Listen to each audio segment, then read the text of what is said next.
श्री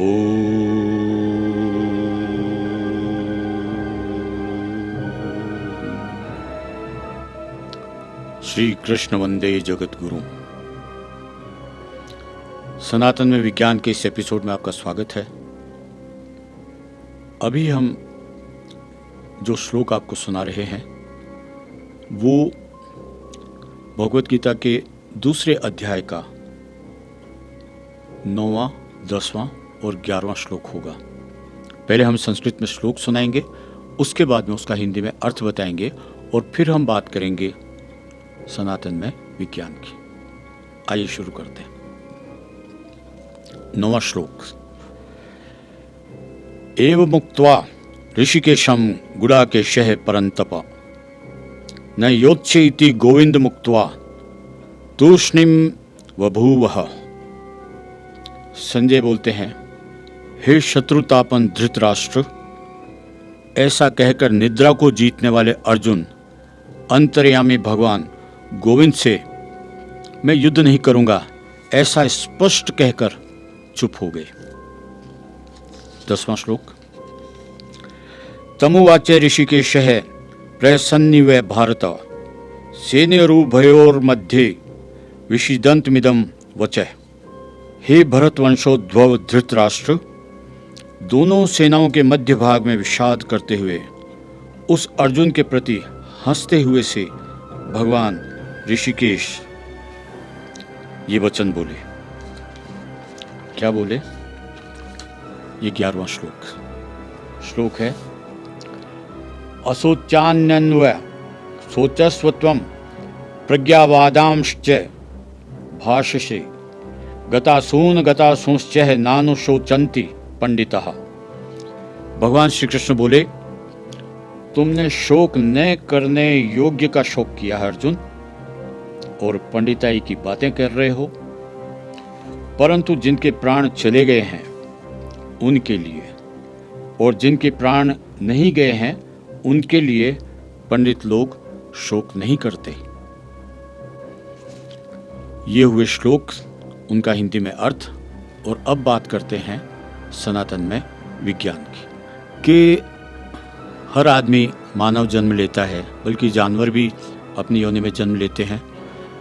जल, थल और नभ तीनों के अपने अपने प्राणी हैं। हम जो बात करेंगे वो ये करेंगे कि जो संतान मिलती है, पुत्र या पुत्री, वो एक सी नहीं होती। कहीं अच्छे होते हैं, कहीं नहीं होते हैं। लेकिन जो आज के ज़माने में आपके घर में भी गुजर रहा होगा, मैं भी उसका एक पात्र हूँ, और जो भी सुन रहे हैं वो भी डायरेक्ट इनडायरेक्ट पात्र हैं। वो ये है कि परिवार में हम जीते हैं, जो संतान होती है वो पूर्व जन्म के आपके कर्मों से मिलती है। बहुत से लोग तो पूर्व जन्म भी नहीं मानते, लेकिन मानना होता है। मैं आगे जाके आपको बताऊंगा। पूरे वर्ल्ड में मैंने खुद ने देखा है, चाहे वो न्यूयॉर्क है, लंदन है, या ईस्ट में आपके चाहे वो मलेशिया है, थाईलैंड है, पूरे वर्ल्ड में मैंने खुद ने महसूस किया है जो बातें हम करते हैं वो वहाँ मौजूद है, और इनडायरेक्टली वो महसूस करवाती है कि पूर्व जन्म होता है। आत्मा को जानने के लिए कितनी बार मुर्दे को अंदर बंद कर दिया जाता है, सारी चीज़ें, लेकिन समझ नहीं पाते। आइए मुख्य टॉपिक पर आते हैं। संतान अच्छी या बुरी। पूर्व जन्म के जो आपके कर्म होते हैं वो आपके साथ आते हैं। इस जन्म में भी कर्म आपका पीछा करते हैं। Every action has its own reaction. जब यहाँ आप कुछ भी कर्म करेंगे उसका रिएक्शन आएगा। आग पर हाथ रखेंगे तो जलेगा। आप इवन वादियों में भी एक वर्ड बोलते हैं तो टकरा के ध्वनि वापस आती है। तो पुनर्जन्म है, और है तो बहुत सी चीज़ें आपके साथ में आती है। वो एक क्रम है लाखों सालों का। आप तो 100 साल के ही हैं। उसमें ये होता है कि पुत्र संतान जो होती है वो बेसिकली 4 तरह की होती है। ऋणानुबंध संतान, शत्रु संतान, उदासीन संतान और सेवाभावी संतान। आपने इन नामों से कुछ महसूस किया होगा, लेकिन ज़रा ये एपिसोड देखने के बाद में नज़र फैला के देखिए कि क्या ये सच है। बहुत से घरों में ऐसी संतान पैदा होती है कि ऐसा लगता है उसने किसी जन्म में कोई ऋण लिया था, खाली चुकाने के लिए या चूकने के लिए वो आया हुआ है। क्यों? अनाप शनाप खर्च करेगा, गलत कामों में खर्च करेगा, कोई कमाई में नहीं लगेगा।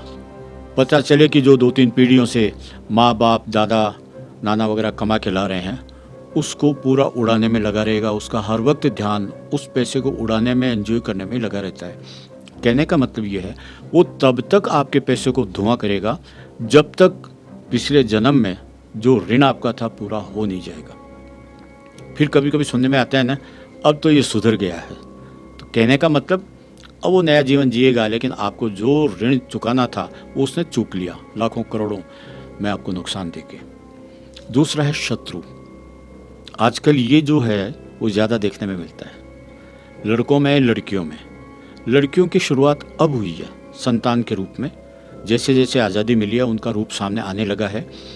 हम जो बात करते हैं डोमिनेट मेल करता है, क्योंकि उसमें फिजिकली ताकत होती है, बाहर निकलता है। और जैसे जैसे वक्त बदलेगा सब बराबरी पर आते जाएंगे, तो ये बात दोनों पर लागू होती है। शत्रु संतान, कोई संतान ऐसी होती है कि जिसको देखने के बाद पड़ोसी भी कहता है इससे तो अच्छा होता था कि ये बांझ रह जाती थी, क्योंकि इतने गंदा उनका व्यवहार होता है। माँ बाप पर हाथ उठा लेते हैं, गालियाँ निकालते हैं, कहना नहीं मानते, उनकी बेइज्जती करते हैं, उनको शर्म आ जाए समाज में, ऐसी चीज़ें करते हैं। कहीं से उनकी बड़ाई नहीं आती। वो स्कूल में भर्ती होंगे, वो शादी करेंगे, वो बड़े होंगे, कभी उनकी सोच ऐसी नहीं होगी कि जिससे माँ बाप को लगे कि हाँ ये मेरी अच्छी संतान है। वो होती है शत्रु संतान, जो आपके घर में आती ही इसलिए है कि आपकी ज़िंदगी को नरक बनाए। तीसरी है उदासीन संतान। कोई लेन देन ही नहीं, उसको कोई मतलब ही नहीं है। आप मरते हैं कि जीते हैं कुछ नहीं। सुबह उठेंगे, धीरे धीरे काम करेंगे, रात को सो जाएंगे, शादी हो जाएगी तो अपनी औरत को लेकर अलग हो जाएंगे। आपका बुढ़ापा कैसे करता है उनको कोई चिंता नहीं है। कोई अगर उनको बोलता भी है माँ बाप तुमको इतना बड़ा किया है, इतना पैसा दिया, तुमको लायक बनाया, कोई फर्क नहीं पड़ता। उदासीन संतान, ये पिछले कर्मों के हिसाब से। और एक होती है सेवाभावी संतान। ये जो संतान होती है इसको देखकर पड़ोसी भी जो भी देखेगा वो बोलेगा बेटा हो तो ऐसा, बेटी हो तो ऐसी। और सच बताऊं, आपने भी देखा होगा, नज़र फैला के देखो, मेरे घर में भी है। ये सारी तरीके के संतानें मैं देख रहा हूँ। लेकिन ये जो सेवाभावी संतान है, जो मिलना मुश्किल हो गया है, मेरे बड़े भाई साहब, कभी जो सेवा करते हैं वो किसी की नज़र में आए या औरों के लिए करें या जिसके लिए सेवा कर रहे हैं उसको महसूस हो, इसके लिए नहीं करते। नेचर से ही सेवाभावी है। इस एपिसोड में मैं संतान की जो पूर्व कर्म के हिसाब से निर्धारित है वो मैं बता रहा हूँ। उसमें अपने परिवार के कैरेक्टर को लेकर आ रहा हूँ और वो प्रमाणित है। मैं जब बॉम्बे से आता था, कई बार रात को 2 बजे 3 बजे देखता था कि कोई जाग रहा है गांव में। उठ के देखता था, भाई साहब पिताजी को सर्दी में उठाना करना। आप मानेंगे उनके सर्दी में खड़े खड़े पाँव ऐसे मोटे हो जाते थे, सूज जाते थे। अपना खुद का कोई ध्यान नहीं। बहुत काबिलियत वाले हैं, बहुत सेवाभावी, लेकिन पिताजी बहुत हार्ड स्वभाव। वो खुद के ऊपर ज़्यादा ध्यान देते थे और ये हमेशा दूसरों की सेवा में लगे रहते हैं। मैंने उनके पाँव सूजे हुए देखे हैं, भूखे रहते हुए, खाना खाते हुए आधा रह गया रोटी रख के जाते, और पिताजी के लिए ही नहीं। वो तो सेवाभावी हैं ही है। गांव में अगर कोई पागल औरत दिख गई या कोई आदमी ऐसा जिसके घर वाले तकलीफ देते हैं, उनको पागल को बाल बिखरे हैं, मिट्टी में है, मारपीट करते हैं, उनको लेके आ जाते हैं घर। और जब मैं कभी कभी जाता हूँ तो ही देख पाता हूँ, कम जाता हूँ देखता हूँ कि उसको नहला धुला के खाना वाना खिला के वो वहाँ बैठी हुई है। तो मैं जब आऊँगा तो ऐसे ही बोलूँगा, भाई साहब ये आपके ग्राहक दिखती है? तो बोला हाँ, ये आके बैठ जाती है, इसको खाना देते। कितना सुख होता है ना ऐसे लोगों के बारे में सुन के भी, और कितना दुख होता है जो अपने माँ बाप को खून के आंसू रुलाते हैं।